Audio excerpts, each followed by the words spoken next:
Bonjour à toutes et à tous, c'est Andrea, et alors aujourd'hui on se retrouve pour une nouvelle vidéo, et dans cette vidéo, on va faire un petit unboxing qui nous vient de chez Magic Cube Mall. Alors Magic Cube Mall, je sais pas si vous connaissez, c'est ce site qui ressemble comme deux gouttes d'eau à Lightech, mais qui est pas Lightech.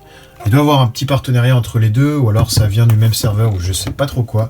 Mais en tout cas là, ça nous vient de chez Magic Cube Mall. Ils m'ont envoyé ce cube, ça fait longtemps que j'avais plus été en contact avec eux en fait, et ils m'ont envoyé un mail en me disant on t'envoie ce cube, donc j'ai dit bah y a pas de souci.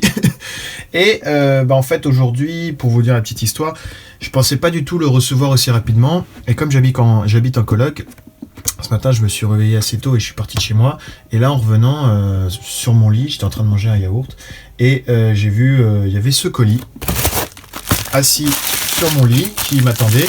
Alors je pensais que c'était autre chose, alors je l'ai ouvert, mais je l'ai tout de suite refermé quand j'ai vu ce que c'était. Et donc je suis super excité à l'idée de déballer ce truc, parce que c'est un cube qui a fait beaucoup parler de lui en ce moment pour son prix. Mais on parlera après de son prix. Bon, je pense que vous savez de quoi je parle. C'est le tout nouveau Gans 356 XR. Alors je commence de plus en plus à me dire que Gans c'est le Apple du cube, parce que là leur nouveau cube ils l'ont carrément appelé XR comme le nouvel iPhone. Donc bon, coïncidence je pense, oui. En tout cas on va déballer ça, voir comment c'est, et voir si ça vaut le coup, et voir si ça vaut son prix surtout, parce que ça m'étonnerait que celui-là ça soit le magnétique, mais le magnétique dépasse les 65 € même en promotion. Donc je crois que le non magnétique doit être à 45-50. C'est n'importe quoi niveau prix, on va pas se mentir. Après on va voir si ça le vaut, mais dans tous les cas ça m'étonnerait que ça vaut 50 balles. On va voir ça, c'est parti. Alors bon, c'est déjà ouvert. Bon, on gagne un peu de temps. Donc voici ce cube, alors pas X, hein, je l'ai appelé X, mais non, ce n'est pas le X, c'est le R. Bon, c'est comme, il y a l'iPhone X, après il y a eu l'iPhone R, iPhone XR, c'est presque pareil. La boîte est un peu abîmée, bon, j'imagine qu'il y a eu des soucis lors de l'envoi. Donc voilà, alors comme d'hab, hein, Gans c'est très épuré, c'est très design tout ça. Donc voilà, Gans 356R, donc ça veut dire 356 mm, et le R, je sais pas trop pourquoi, ce que ça veut dire en fait. Voilà, ça on met de côté, la petite boîte, tout ça. Et on va ouvrir ça tout de suite, sans perdre de temps. Ok, alors ils l'ont envoyé en stickerless, super, d'accord. Donc il n'y a pas de GES avec, peut-être qu'ils ont fait exprès, qu'ils m'ont envoyé que le cube. Donc ça veut dire que j'espère que les tensions seront bien, parce que je pourrais pas trop modifier tout ça. Ils m'ont quand même envoyé un truc pour le resserrer, ou alors c'est que ça doit être un autre système que les GES. On va voir ça. Bon, ils m'ont quand même mis le papier là. J'ai l'impression qu'ils ont un peu... Ah ouais, donc là il y a une petite explication de comment faire ça. Ouais, mais j'ai pas les GES, donc... On va voir comment je vais me débrouiller. Ok.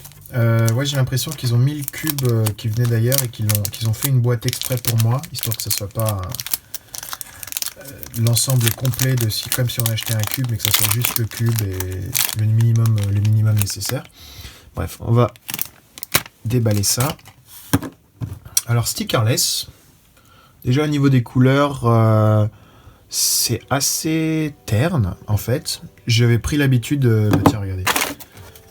Là j'ai un Gans 356 SM.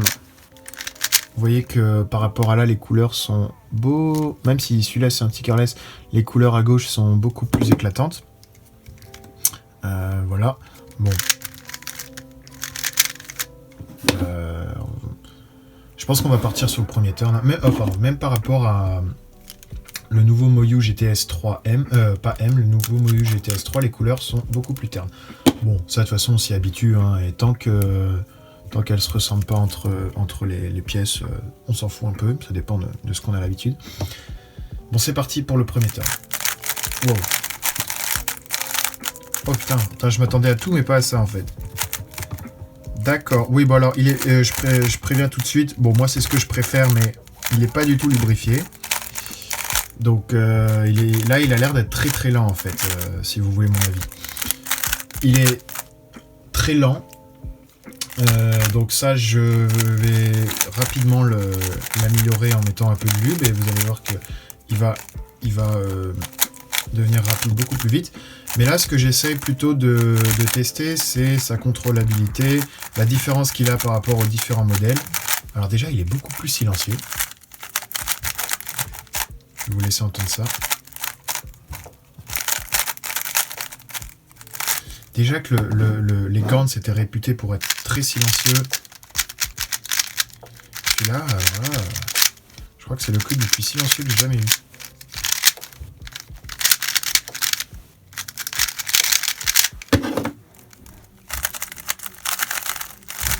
Voilà. Donc si jamais vous avez un enfant en bas âge et que vous voulez quand même faire du cube, je recommande ce cube d'ores et déjà. Bon, ok, alors, les premières impressions. C'est un cube qui est lent en sortant de la boîte. Franchement, je vais vous dire tant mieux. Ça dépend vraiment de votre style de cubing, mais la plupart des gens commencent à comprendre le potentiel des cubes lents de base. Alors bien sûr, ça s'améliore avec un peu de lube. Je vais tout de suite en mettre après pour tester dans des détails. Enfin voilà, plus dans les détails. Bon, bien sûr, très contrôlable. Hein, ça, on le sait, hein, c'est GAN. Il n'y a pas de problème là-dessus. Je fais très peu de lock-up là, alors qu'il sort de la boîte. Et en plus, j'ai les mains froides. C'est... Ok, c'est assez troublant. C'est troublant parce que c'est pas du tout comme un Moyu qui, lorsqu'il sort de la boîte, super éclatant, il pète, c'est-à-dire il va à fond, il est super rapide, on fait plein de trucs, alors on fait des lock-up, mais on sent que c'est un cube rapide. Là, c'est plutôt le contraire, il sort de la boîte, on se dit, ah, bon, d'accord, ok, pourquoi pas. Et puis après, en testant, on se dit, ah ouais, non, mais c'est bien en fait, parce que j'arrive vraiment à prévoir ce que je veux faire. Je peux faire des finger tricks compliqués, les faire en prenant mon temps, sans faire de pause. Donc en fait, c'est ça qui fait la force de Gantz. C'est ça ce que les autres marques commencent à comprendre et essaient de faire des trucs pas forcément rapides. De toute façon, après, avec les GES et avec le lube qu'on utilise, la rapidité, on peut toujours l'améliorer. Mais là, en sortant de la boîte, ouais, c'est... Voilà, il n'est pas lubrifié. Mais non. Il est lubrifié en plus, hein. Je sais pas quel lube ils ont mis, mais je vois que c'est brillant à l'intérieur. Ouais, c'est carrément lubrifié. Bon, bah alors je retire ce que j'ai vu. Il est très lent de base, mais ouais, je pense que c'est carrément ce qui fait sa force. Donc là, il est lubrifié. Je peux pas vous dire quel lube ils ont mis. Ça a l'air d'être un truc un peu visqueux, pas du marron vu que c'est transparent. Mais comme vous voyez, là, je m'amuse un peu avec. Je fais 0 lock-up. Alors que c'est un cube auquel j'ai absolument pas l'habitude. J'ai l'habitude du feeling des Gantz, parce que mon main c'est un Gantz en ce moment. Mais c'est assez nouveau quand même. Franchement, je recommande. Je vais faire quelques solves avec et je vais un peu le tester en plus de détails pour voir tout ça, mais c'est assez étonnant. Ok, bon. Très bien. Alors, on va voir si je fais des bons temps avec. Franchement, si le cube me permet de faire aucune pause... il y a de grandes chances que je fasse des très bons temps avec. Hein. Merde, j'ai pas de timer. Bon, je coupe la vidéo, je m'entraîne un peu et je fais quelques solves pour vous montrer un peu à quoi ça ressemble. Ok, on va faire quelques solves d'entraînement. Je me suis un petit peu échauffé avant, mais c'était pas du tout glorieux parce que je suis pas du tout habitué au color scheme et puis... au stickerless non plus. Et puis alors la lenteur de ce cube, c'est vraiment perturbant. Hein. J'ai un peu de mal. Je pense avec de l'entraînement, ça peut être mieux, mais là, comme ça, à chaud, c'est pas pour moi pour l'instant. Hein.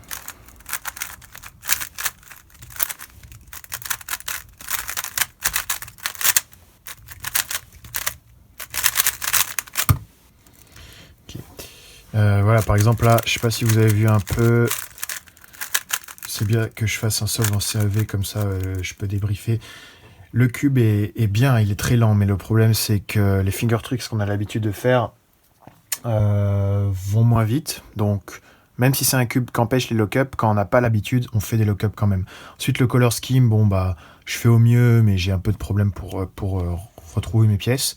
Mais je pense que de toute façon les cubes blancs, faut avoir l'habitude hein, dans tous les cas. Alors je pense, on va dire que c'est le meilleur cube très lent pour l'instant.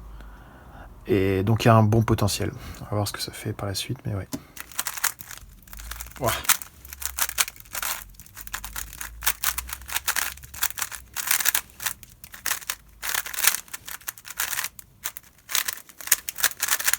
Ouh là là. Ouh là là, c'était dur. Ok, allez, un petit dernier.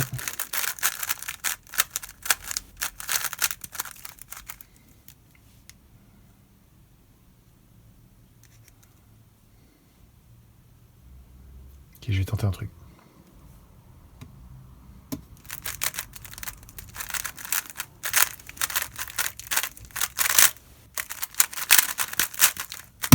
Nice.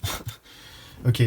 Bon là j'ai eu un PL skip, mais vu qu'il était lent, je me suis dit que j'allais tenter une X-Cross slash F2L un peu compliqué. C'est pas trop mal passé. Bon, je recommande ce cube pour les gens qui aiment bien les cubes blancs. C'est-à-dire... ouais, c'est ça, ceux qui... Ouais, des fois je teste des cubes en compétition et je me dis putain mais comment ils font? Genre... ouais, c'est des trucs avec... des lubrifiants bien pâteux pour que on a l'impression que ça avance pas. Là, c'est l'effet que ça donne. À mon avis, c'est un cube qui s'accélère avec le temps, mais voilà, en sortant de la boîte, il est lent. Je pense que ça va être le main de Félix. Je sais pas si ça va être mon main à moi. Je pense que si je m'y habitue, ça peut être vraiment bon parce que ça permet de faire absolument aucune pause. Mais ouais, c'est l'opposé total du nouveau GTS 3M. Où ils ont en plus essayé de leur ralentir un peu, mais ça reste un Moyu, ça reste absolument lent, TPS first. Donc là, non, c'est pas... Sur ce cube, c'est absolument pas l'idée.